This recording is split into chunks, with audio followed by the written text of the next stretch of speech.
Bonjour. Je vous parle d'aujourd'hui des technologies. Voilà. Donc, moi, comme je suis passionné de technologie, je suis concepteur d'idées aussi parce que j'aime bien ça. J'ai pensé dans l'avenir de notre humanité aux technologies propres, qui sont multidiverses. Donc, nous abordons au XXIe siècle ces technologies. Et j'ai pensé à une technologie, celle de l'électricité. Mais le problème, c'est que l'électricité, on ne peut pas le stocker, on n'a pas la technologie pour stocker l'électricité. Donc on est obligé de le produire et le produire à partir de l'énergie nucléaire. Enfin, il y a plein de thèmes là-dessus qui sont un peu tabous dans le monde. Donc voilà.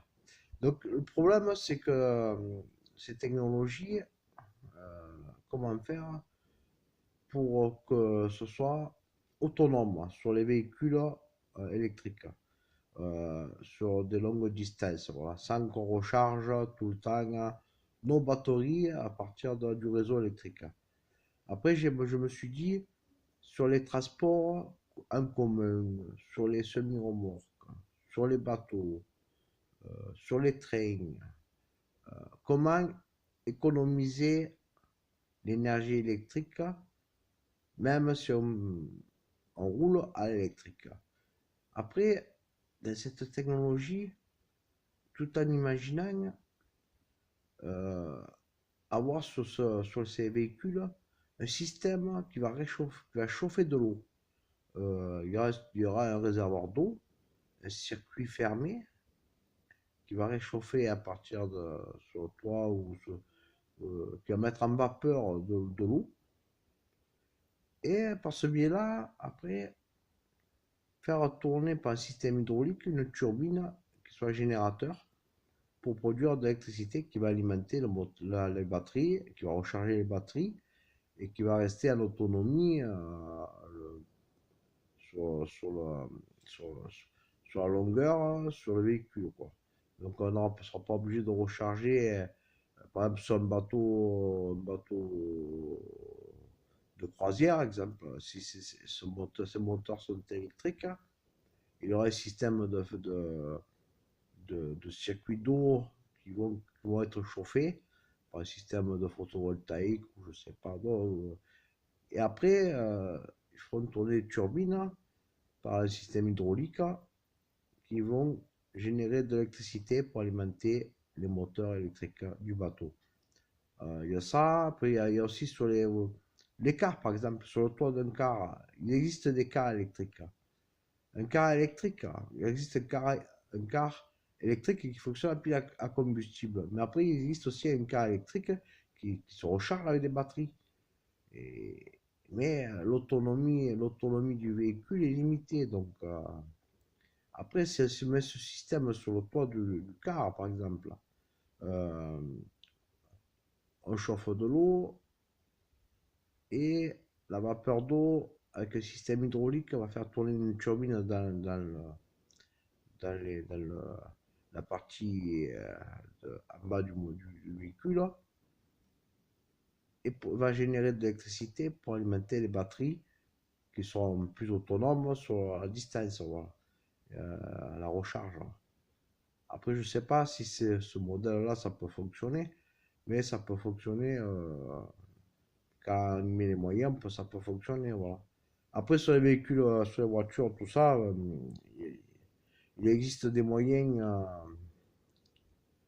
encore plus économiques que, que les voitures simples électriques, hein. C'est-à-dire les voitures qui fonctionnent avec de l'hydrogène, par exemple. La pile à combustible, c'est l'avenir. La pile à combustible à hydrogène, c'est l'avenir. Il suffit qu'on puisse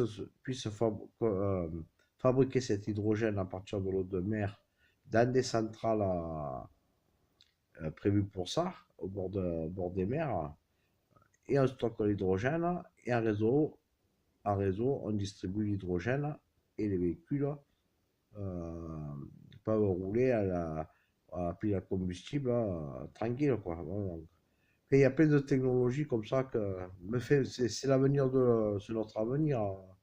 C'est notre avenir car nous en France, on n'a pas d'énergie fossile, on n'a pas de gaz, enfin, on n'a rien.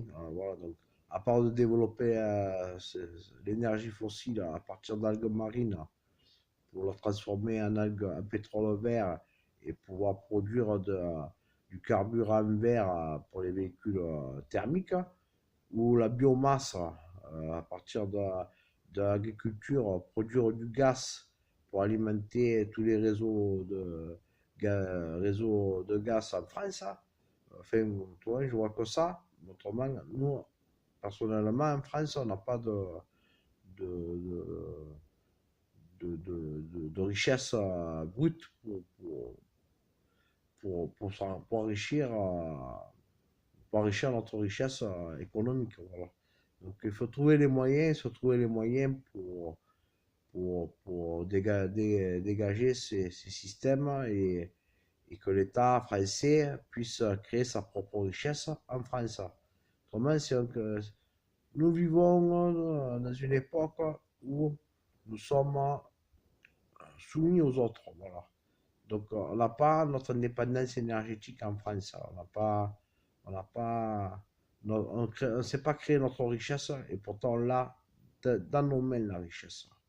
On l'a dans nos mains. Donc, si on peut développer ces technologies, demain, c'est la richesse de la France qui est sauvée. Voilà, donc il faut penser à...